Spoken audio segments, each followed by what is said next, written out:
Hello everyone, this is General Hand Grenade. Welcome to my war room in Prince George, British Columbia. Today we're going to do another in my series of Know the Rules and Use the Rules to Your Advantage. Today we'll be talking about multiple combined arms. There was a question, before I do that, let me just show you, this is a game that I was playing recently. I was teaching people, a couple of guys, how to play the game. I know everybody likes to look at everybody else's board when there's a game going on. We've called this game. You can see that it's uh, by no means finished. But the purpose of the first game was just to learn the rules. These guys had played Axis and Allies for many years, classic version. I'm not sure, maybe some of the other versions, but they had never played the global version. And so they were pretty excited when they seen the size of this board and everything. But there, as you all know, there's a lot of extra rules that are involved in global compared to any of the other games. And so this first we did here. I'll show you. We only went 5 rounds. We were just about to go into the 6th round, and this first game was just to show them how the game is played. Um, some of the rules and everything, and it'll take a little while longer to do that, but like you can see, where they were going with they had boats all over the place for the Americans rather than just going after the Japanese, but it looked cool. But yeah, they'll learn more as time goes by, but next time they'll play the Axis and I'll play the Allies. Anyway, so let's get back to this video. So this video is about combined arms. There was a question recently by a guy by the name of Caesar Saronia, or Sariona. I think it says Caesar Sariona on axisandallies.org. Here, I'll just show it to you here. This is the original post. It says, I am curious to know if combined arms affect any units that can be attached at the same time, or is it only in pairs? Example, tactical bomber plus tank. Can the tank be paired with the bomber, also pair at the same time with the mechanized infantry?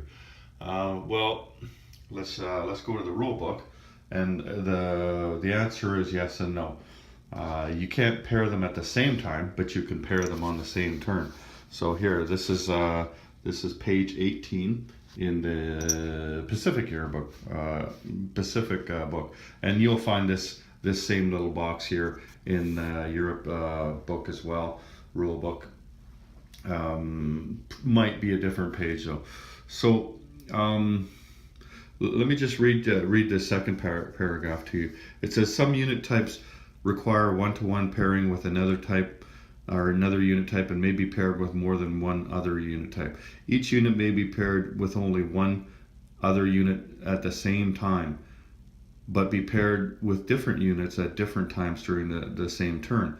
So that's the key phrase right there. Each unit may be paired with only one other unit at a time, but may be paired with different units at different times during the same turn. So, and then it gives an example. So let's go through that, okay? Put the rule book aside. Okay, we have Sire Blood's card here. And let's just, I've shown these combined arms before, but I never really thought to get further into it to show that you could do multiple pairings with the same units on the same turn. So as you can see here, an infantry and an artillery means the infantry attacks at 2 instead of 1. And a mechanized infantry and mechanized infantry attacks at 2 instead of 1. Tactical bomber and a tank means the tactical bomber attacks at 4, and the same with a fighter. Tactical bomber and fighter means the tactical bomber attacks at 4, and that's instead of 3, right? And mechanized infantry plus a tank means that the mechanized infantry can blitz.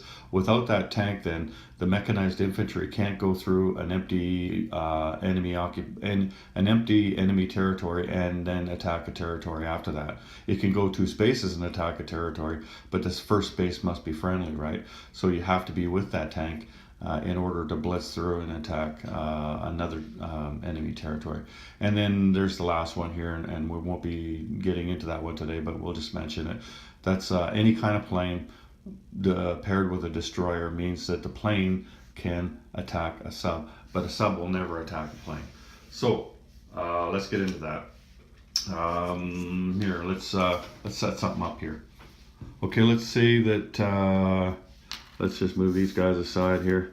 We'll set the British up over here. We'll bring this guy down. Here, let's give him a mechanized infantry and a fighter as well. Look at how tough they are. Okay, let's set these guys up. Let's bring this down here, bring this over here, and let's bring this in. Okay, and then we'll put these over here.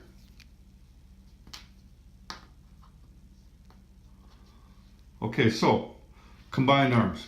Now, this is British territory, and we want to attack this British territory. There's nothing here, so that means that the tank and the mechanized infantry can blitz through. And I just want to remind you that even if there is a facility here, like an air base or a naval base or an industrial complex, even if there are no combat units but there's a facility here, you still can't blitz through that territory. But that's not the case here in Anglo-Egypt, Sudan. We can blitz through there. So these guys are going to blitz through here, right? In a combined arm, they're going to go through there, they're going to take that. So let's put a pie on there. So they took that and they're attacking this one. Now we're bringing in a tactical bomber, and we're bringing in a fighter, and we'll bring these two in from over here as well. So let's just set these up over here. Okay, so these guys came in from the other direction. Now these guys had paired. This guy had paired with this guy, right? But that was the combat move. Now combat movement is over. Now it's time for our first round of combat. So we can rearrange these as far as pairing. This guy now is going to pair with this guy, and the tactical bomber is going to pair with the tank now. So the tank isn't paired anymore with the mechanized infantry. It's paired with the tactical bomber. So the tactical bomber is going to get to attack at 4, and the mechanized infantry is going to attack at 2. Let's say we take a couple of these off, and let's say we lose this guy. Okay.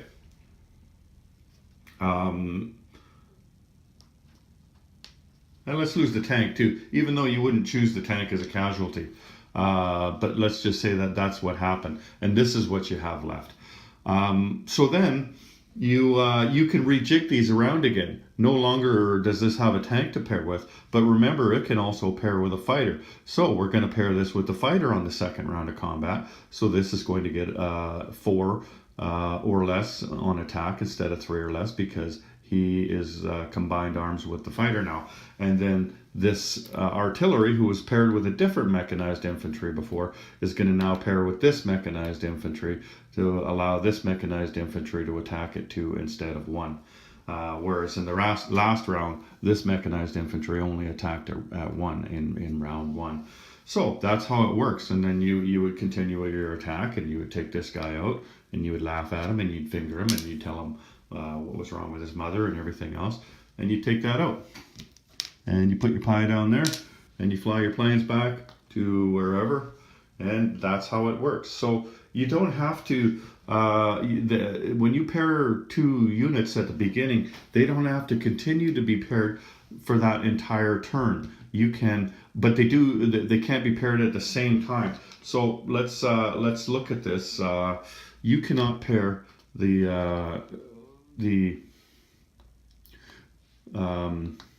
you can't pair the tactical bomber with the tank and the fighter at the same time, nor could you pair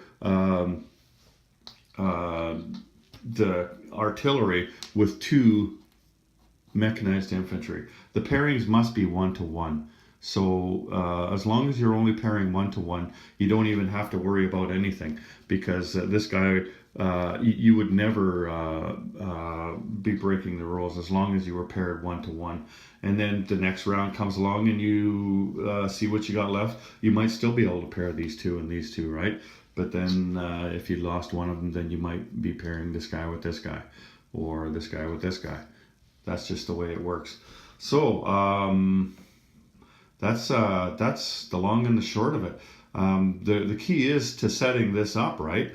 Like when you're thinking about it, when you're thinking about an attack, you're thinking about blitzing with the tank and the mechanized infantry, and you're knowing, okay, when I get there, I can't pair these guys up during combat. So is there some way I can combine arms with that tank? Well, they combine with a tactical bomber, so let's get that. And you're thinking about that mechanized infantry when he gets there. Well, can I bring in an artillery into that space from somewhere? And there was one sitting here. So these things require some thought. You might even have to plan it 2 turns ahead. Like if the artillery was up here and you're thinking about attacking this space here, maybe you move them up here on the next turn, and then the turn that you bring in the tank and these other things, that's when you're bringing this guy down, knowing that you wanted to pair him with the mechanized infantry. So and this is pretty simple. Like I'm only using a couple of units here, but this doesn't require a lot of thought. But I'm thinking about when you've got lots of units, like say you're up there in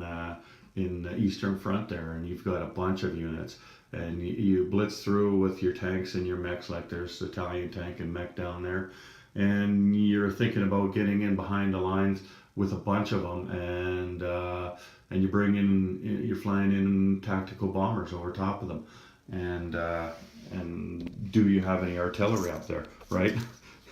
It requires a little bit of thought ahead of time. But if you learn to combine arms well, then that's going to help you during the game. I mean, wouldn't you at any time like to say, okay, this guy's going to attack at +1?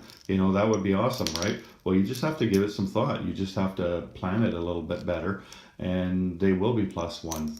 You just have to learn how to use combined arms to your advantage. So anyway, that's knowing the rules on combined arms. So learn how to use those rules to your advantage, and you'll become a better player.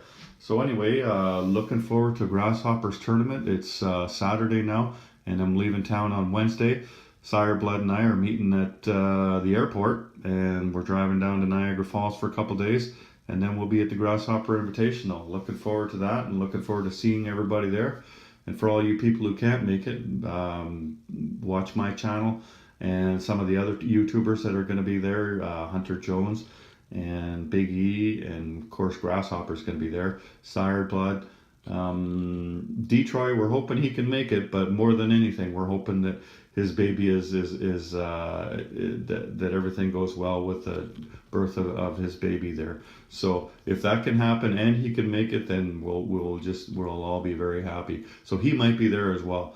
And I just spoke to him on the phone the other day. I think it was yesterday actually. He called me up, and I talked to him for a while, and he's doing really well, and he's excited about the baby coming, and he's really hoping he can make it to the tournament. So maybe he'll be there filming too. So all you people who don't have the ability to make it to Toronto next week, tune into all of our channels, and you'll see lots of video of game action and find out who wins. Anyway, that's all I got for you today. This is General Hand Grenade. Take care.